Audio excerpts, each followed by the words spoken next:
عمر بن خطاب رضی اللہ تعالیٰ عنہ آپ سے روایت ہے، آپ فرماتے ہیں کہ حضرت آدم علیہ السلام بیٹھے تھے تو ایک دن اللہ تبارک و تعالیٰ سے عرض کرنے لگے اسألک بحق محمد الا غفرت لی، میرے مالک تجھے محمد کا واسطہ ہے مجھ کو معاف کر دے۔ اسألک بحق محمد، مولا تجھ کو تیرے محمد کا واسطہ، الا غفرت لی، میرے مالک تو مجھے معاف کر دے۔ جس وقت یہ لفظ کہے نا تو اللہ تعالیٰ نے فوراً پوچھا پیارے آدم کیسے میرے محمد کا پتہ کیسے چلا؟ تو آدم علیہ السلام نے عرض کی کہ مالک میں جنت میں تھا، جب پہلی نظر تیرے عرش پہ پڑی تھی تو میں نے لا الہ الا اللہ محمد رسول اللہ لکھا ہوا پڑھا تھا، تو مجھے اسی وقت اندازہ ہو گیا تھا کہ یہ نام کوئی عام نام نہیں ہے۔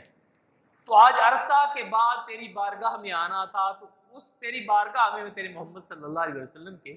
نام کو لے کر آیا ہوں۔ یہاں پہ آدم علیہ السلام کے رونے کا ذکر آتا ہے، مفسرین نے لکھا ہے کہ آدم علیہ السلام اتنا روئے تھے کہ حضرت یعقوب علیہ السلام کے وہ آنسو جو انہوں نے یوسف علیہ السلام کی محبت میں بہائے، حضرت داؤد علیہ السلام کے آنسو، اور قابیل کے وہ آنسو جو اس نے اپنے بھائی حابیل کو قتل کرنے کے بعد بہائے، اور امت محمدیہ اور ساری انسانیت کے وہ آنسو جو خوف خدا سے جو درد سے بہتے ہیں، اگر یہ سارے آنسو اکٹھے کر کے ایک پلڑے میں رکھ دیے جائیں تو تنہا آدم علیہ السلام کے آنسو زیادہ ہیں،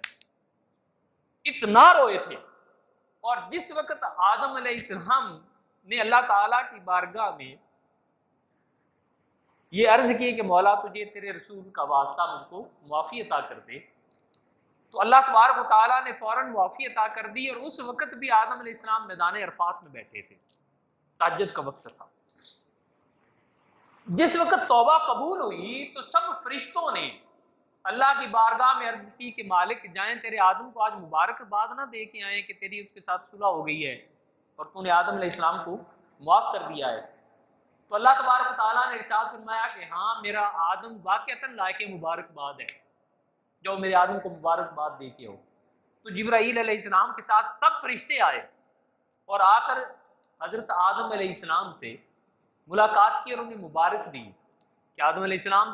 300 سال کی اسٹرگل کے بعد آج تیرے رب سے تیری صلح ہو گئی ہے، تجھے مبارک ہو۔ حضرت آدم علیہ السلام فرمانے لگے کہ واقعتاً میں لائق مبارک ہوں، لیکن ایک خوف اب بھی ہے جس کا دھڑکا جا نہیں رہا۔ تو فرشتے عرض کرنے لگے کہ وہ کیا خوف ہے؟ کہنے لگے کہ اللہ تبارک و تعالیٰ نے معافی کا اعلان تو کر دیا ہے، کہیں ایسا ہو گیا کہ قیامت کے دن پھر پوچھا گیا کہ آدم کیوں گندم کا دانہ کھایا تھا، تو پھر میں کیا جواب دوں گا؟ تو اللہ تبارک و تعالیٰ کی طرف سے وحی آئی، پیارے آدم تو نے اپنی اولاد کو مشقت میں رہتا چھوڑا ہے، مگر تیرے ساتھ میرا وعدہ ہے کہ تیری اولاد گناہ کر کے معافی مانگتا رہے، میں رب ان کو معاف کرتا رہوں۔